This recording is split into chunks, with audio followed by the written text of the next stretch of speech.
it's okay to have some lahu. It's okay to have some entertainment. It's okay to play sports. It's okay to play a video game every once in a while. It's fine. There's nothing. I'm going to speak to you now about the two things that Allah mentioned that distract from the remembrance of Allah: trade and distraction.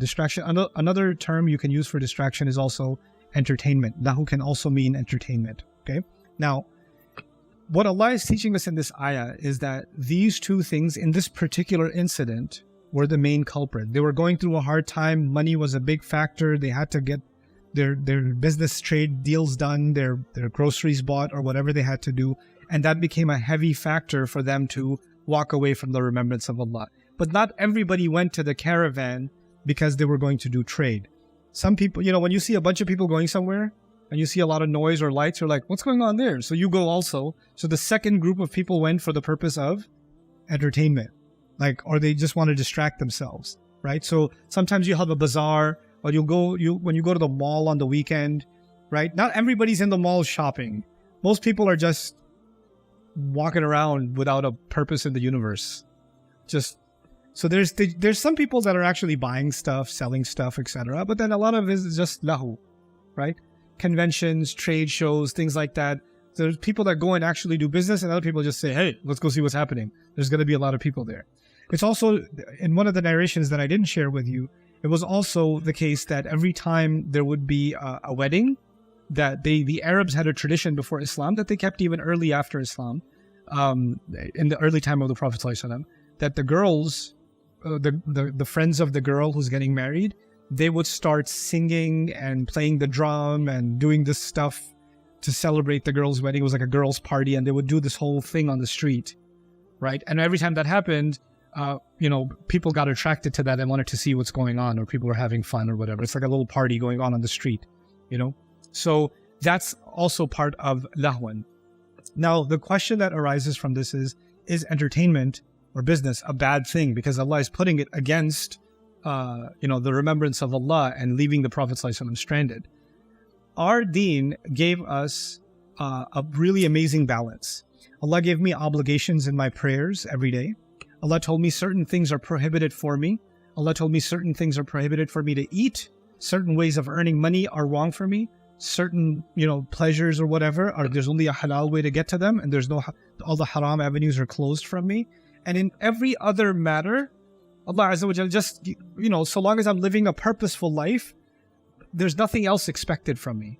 There's not much more than that expected from me. So, for example, I jokingly asked some of you guys, or some of you gamers and some of you, mashallah, raised your hand, inna lillahi wa inna ilayhi raji'un. It's okay to have some lahu. It's okay to have some entertainment. It's okay to play sports. It's okay to play a video game every once in a while. It's fine. There's nothing. Where does the harm come from? Our religion gave us principles. If you're not violating any of the principles, then you're fine. If your entertainment or your work is taking you away from the mandatory remembrance of Allah, it's taking you away from what you should be doing, then there's the extreme. By the way, there's the opposite extreme too. I'm not doing enough for my deen. I need to study more deen. Okay, well, you haven't spent any time with your wife for 2 months. Yeah, but I'm studying deen right now. Well, you're spending time with your wife is actually a part of your deen. Playing with your kids is a part of your deen. Earning is a part of your deen. Right? Keeping inna li nafsika alayka haqqa. Your own person has rights over you too. Quran even says, "La tansa nasibaka min ad-dunya." Don't forget your own portion in this life. Allah made us appreciate, for example, if I was studying all day and the Quran says, "Wal habbu dhul asfi wal rayhan," and the farm and the winds that blow that have beautiful smell in them, how am I going to sit there in the masjid and understand this ayah? In order to appreciate this ayah, what would I have to do? I have to go outside. Where is قُلْ سِيرُوا فِي الْأَرْضِ? Go travel in the land. فَانْظُرُوا كَيْفَ بَدَأَ الْخَلْقُ. Take a look, how did creation begin? I can't do that sitting and studying or doing dhikr. I have to go. That's dhikr too. That's why the ayah, the ultimate dhikr of the week is Jumu'ah, and then Allah says, فَانْتَشِرُوا فِي الْأَرْضِ. Go spread out. وَابْتَغُوا مِنْ فَضْلِ اللَّهِ وَاذْكُرُوا اللَّهَ كَثِيرًا. So there was this three-dimensional view of the dhikr of Allah. Yes, sometimes lahu, entertainment, is okay in some quantity. But the thing with these things is they easily become addictions.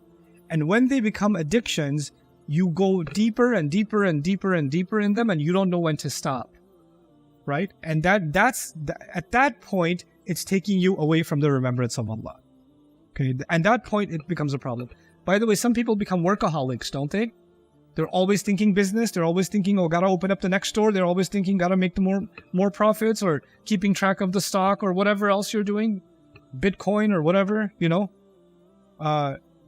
Anything that immerses you so much that now your basic remembrance of Allah is going away. Your obligations to family are going away. You're not even, you know, your connection to the Quran is disappearing. Then this is where you have to draw a line. So Allah mentioned these two things because these two things are actually so dangerous, so powerful, tijara and lahu, that they can even take someone away from the Prophet standing there. They're that powerful. So don't underestimate them. Deal with these. We have to do business. Entertainment at some level and distraction at some level is a necessity in life, but make sure you understand you're dealing with something that can easily go out of balance, that can easily become very powerful and start replacing the remembrance of Allah. Notice also something, a final quick observation, two observations about the use of these two words in this ayah. Allah mentioned them twice. وَإِذَا رَأَوْا تِجَارَةً أَوْ لَهْوًا انفضوا إليها. First interesting thing is Allah said إليها. Even though there's two things, it would be إليهما. But He said إليها, just one. And the ha is referring back to tijara.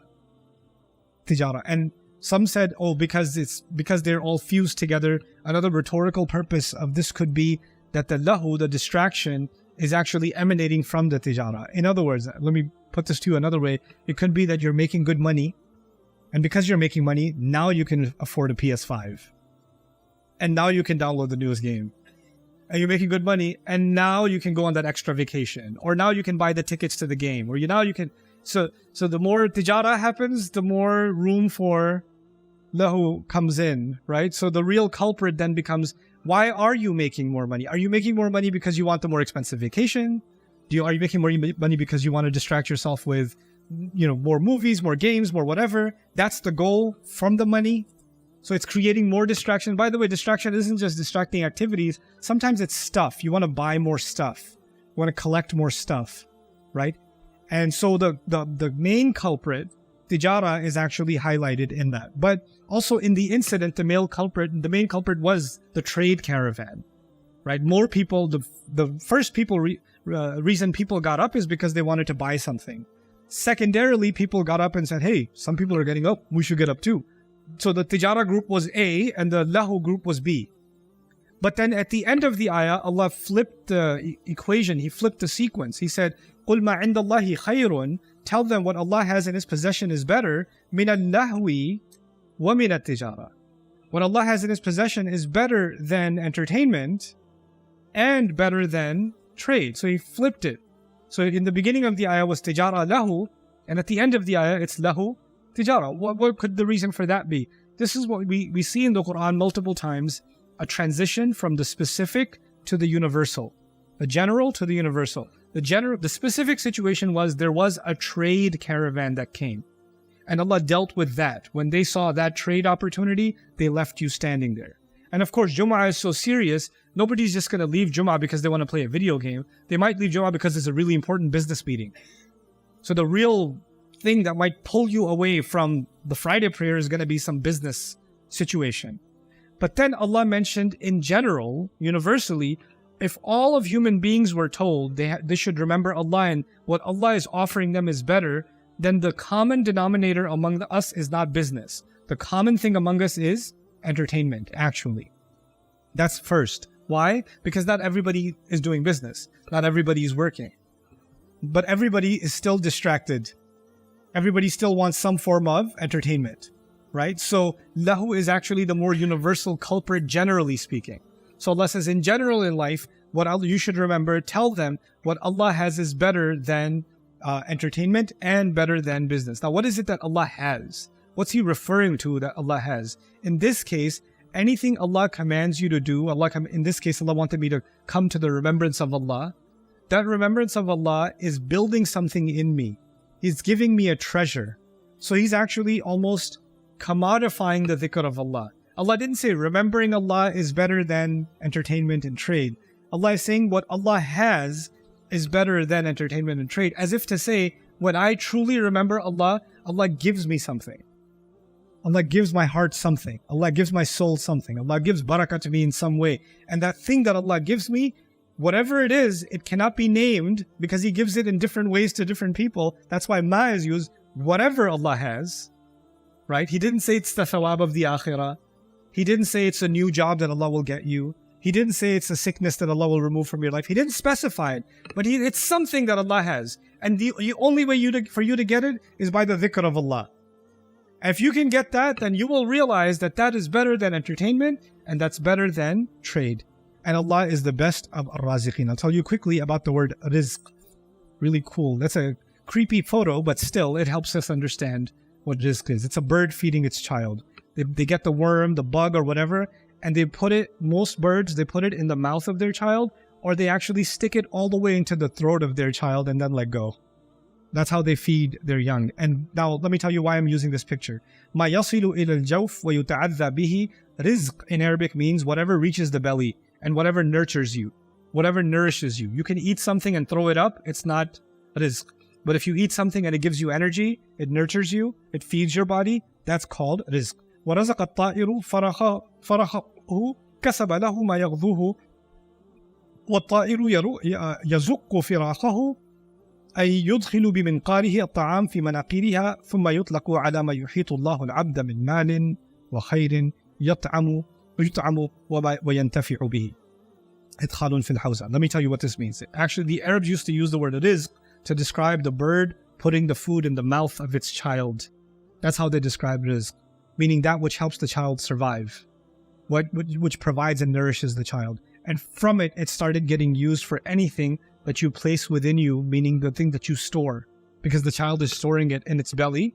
So anything that you consume, anything that you store becomes rizq. Anything that becomes a part of your life becomes rizq, that enhances your life in some way. So what is rizq then? In its broadest sense, it's actually food is rizq, clothes are rizq, because they are enhancing me in some way, they're nourishing me in some way.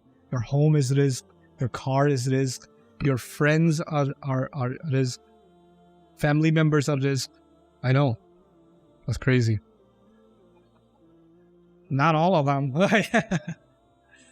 Some of them are fisq, other ones are rizq. Your teachers can be rizq, right? The opportunities that come in your life, maybe it is. The experiences you have that benefited you, that strengthened you, that nurtured you, even bad things that happened in your life can actually become rizq. Because by way of them, you became stronger in some way. Allah is the best of those who can give rizq. But why mention ar-raziqeen, the plural? Why even mention that? Allah could have said, Wallahu huwa ar-raziq. Allah is the provider. When Allah says, Wallahu khayru ar-raziqeen, Allah is the best of those who can provide. Why even mention others who can provide? There's a necessary call to comparison in this ayah. I start thinking my employer provides. I start thinking my parents provide. I start thinking my culture provides. My culture provides protection. My family provides dignity. My job provides money. My society provides this. My government provides that. We start thinking provision comes from different places.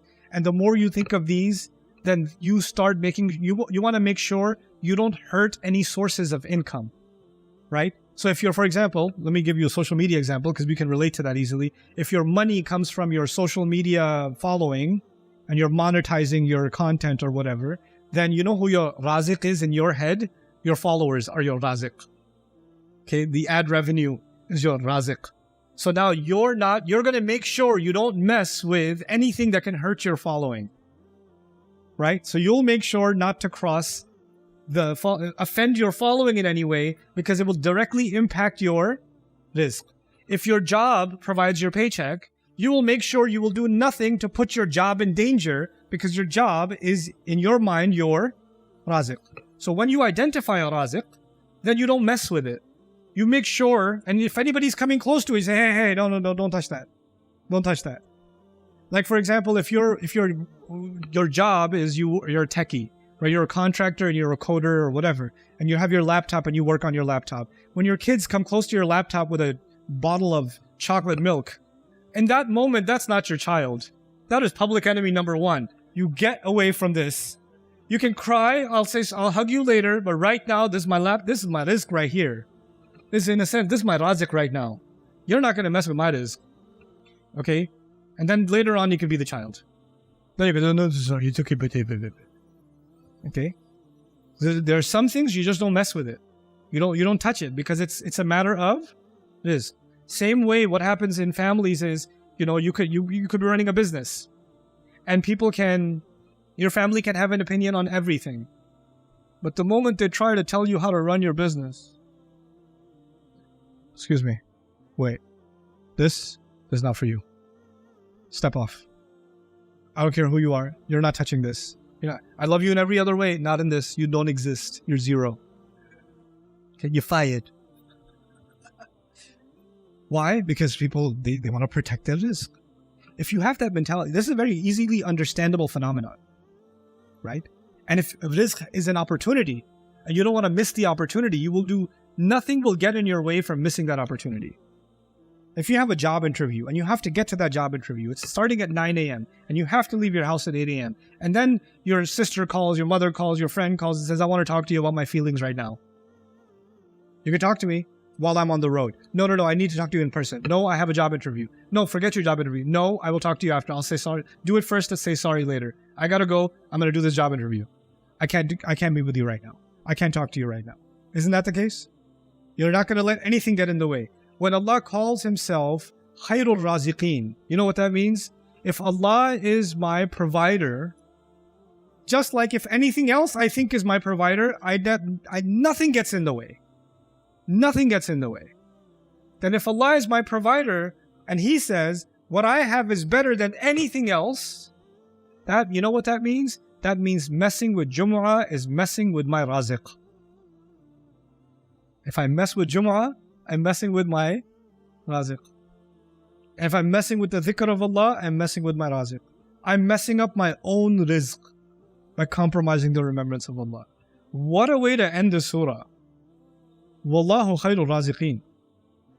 Allah, everything in the skies and the earth, when we started the surah, everything in the skies and the earth is doing tasbih of Allah. And by the way, everything is being provided for by Allah. And the only ones who don't do tasbih of Allah are human beings, the way they should. And now Allah says, by the way, I'm providing you, but if you really want me to provide you, you better get in line with the rest of the universe. You better do your version of this. What tasbih is expected from you. The tasbih expected from the sun is constant, never-ending tasbih. The tasbih expected from the moon is constant, never-ending tasbih. The tasbih expected from you is on particular times. Very little is being asked of you. And of those tasbihat, the biggest tasbih of the week is the Friday prayer. Don't mess with it. Wallahu khairul raziqeen. This is just some speech you're attending. So this is how Allah Azza wa Jal ties the lessons of this surah together. So now I'm going to share with you what we learned in this section 3. I walked you through the structure of section 1 and section 2. So we're the final section, section 3, right? So we see إِذَا نُودِيَ لِلصَّلَاةِ مِنْ يَوْمِ الْجُمُعَةِ فَاسْعَوْا إِلَى ذِكْرِ اللَّهِ وَذَرُوا الْبَيْعَ. When the call is made for Friday prayer, rush to the remembrance of Allah and leave the sale. We covered that. Then ذَلِكُمْ خَيْرٌ لَكُمْ إِن كُنْتُمْ تَعْلَمُونَ. That is better for you if you actually know. فَإِذَا قُضِيَتِ الصَّلَاةِ. When the salah is done, what should you do? فَانْتَشِرُوا. Go out, spread out. وَابْتَغُوا مِنْ فَضْلِ اللَّهِ. Seek Allah's favor. وَاذْكُرُوا اللَّهَ كَثِيرًا. Remember Allah a lot. And if you can do these things, what's going to happen? لَعَلَّكُمْ تُفْلِحُونَ. So that you may succeed. That's the formula Allah gave. Then He says, وَإِذَا رَأَوْا تِجَارَةً أَوْ لَهْوًا انْفَضُّوا إِلَيْهَا وَتَرَكُوكَ قَائِمًا. When they saw trade and distraction, they ran off to it. They broke off from the Friday prayer, and they left you standing, leaving you standing. قُلْ مَا عِنْدَ اللَّهِ خَيْرٌ مِنَ اللَّهْوِ وَمِنَ التِّجَارَةِ. Tell them what Allah has is better than distraction and better than trade. وَاللَّهُ خَيْرُ الرَّازِقِينَ. And Allah is the best provider. This is the final section of the surah. Let's go through that again. When the call is made, leave and rush to the remembrance of Allah. On the flip side, when the call was made, they ran off and left you standing. So you should be leaving business, but what you did was you left the Prophet. You see that? So, and then the second thing was, ذَلِكُمْ خَيْرٌ لَكُمْ, that is better for you, if you know. And then we see, what Allah has is better. ذَلِكُمْ خَيْرٌ لَكُمْ, and قُلْ مَا عِنْدَ اللَّهِ خَيْرٌ مِنَ اللَّهِ وَمِنَ التِّجَارَةِ. Then he said, go out, seek His favor, remember Allah, go out and do what? What did I say? Go out and do what? Business. Go earn rizq. And Allah ends the surah by saying Allah is the best of providers. Allahu khairur raziqeen. SubhanAllah. You see how beautifully things are organized? How everything ties together? You know, and this is our section 3. Now, just so you have a picture. Now, we did section 1, we did section 2, we did section 3. Now, let's look at the whole thing together. Everything does this be. I'm summarizing. This is not a capturing of all the messages of the first section, but some main things. Everything does this be. The favor on the ummah, meaning Allah has done a huge favor on the ummah by sending the messenger who purifies them. And, you know, go on, reads the ayat, purifies them, teaches them the law, teaches them wisdom. Summarizing here, okay? Then, we should learn from the example of those who failed their book.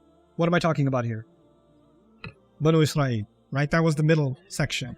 And then the final section was, don't take the Friday remembrance lightly. Don't allow anything to abandon your messenger. Isn't it? Now notice in the first section was tasbih, and in the last section there's dhikr. What's one of the best forms of dhikr? Tasbih. And then the first section said the messenger has done you a huge favor. Allah has done you a huge favor by sending you a messenger. So you shouldn't be the ones to leave your messenger standing in the last section. You see the connection between those two? And then in the middle is the example of those who failed their book. So even the surah as a whole kind of forms a symmetrical kind of structure. Okay? So this brings me to the end of what I wanted to share with you in terms of the lessons from Surah Al-Jumu'ah.